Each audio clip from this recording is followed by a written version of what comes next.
বলিউডের অন্যতম সফল অভিনেত্রী ইয়ামি গৌতম অসাধারণ অভিনয় দক্ষতা দিয়ে সিনেমায় নিজের অবস্থান আরও শক্ত করেছেন। সম্প্রতি আর্টিকেল 370 ছবিতে অভিনয়ের জন্য ৭২তম জাতীয় চলচ্চিত্র পুরস্কারে শ্রেষ্ঠ অভিনেত্রীর সম্মান অর্জন করেছেন। তবে এই সাফল্যের পেছনে রয়েছে হতাশা আর কঠিন সংগ্রামের গল্প। সম্প্রতি এক সাক্ষাৎকারে ইয়ামি জানান, ক্যারিয়ারের এক পর্যায়ে তিনি অভিনয় ছেড়ে দেওয়ার সিদ্ধান্ত নিয়েছিলেন। ভিকি ডোরার মুক্তির পর প্রত্যাশিত কাজ না পাওয়ায় তিনি মানসিকভাবে ভেঙে পড়েন। তখন বলিউড ছেড়ে হিমাচল প্রদেশে ফিরে চাষাবাদ করে নতুন জীবন শুরু করার পরিকল্পনাও করেছিলেন।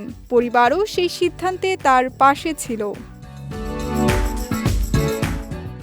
ইয়ামির ভাষ্য, উরি ও বালা ছবির আগে তিনি প্রায় ইন্ডাস্ট্রি ছাড়ার সিদ্ধান্ত নিয়েই ফেলেছিলেন, কিন্তু একসময় ভয় কাটিয়ে নিজের কাজে মনোযোগ দেন।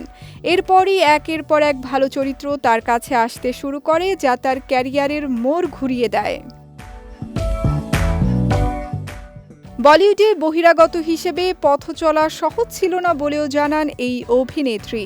ইয়ামি বলেন, একটি চরিত্রের জন্য নিজেকে প্রস্তুত করতাম, কিন্তু শেষ পর্যন্ত দেখা যেত অন্য কেউ খুব সহজেই সেই সুযোগ পেয়ে গেছে। এইসব কারণেই একসময় ভীষণ হতাশ হয়ে পড়েছিলাম।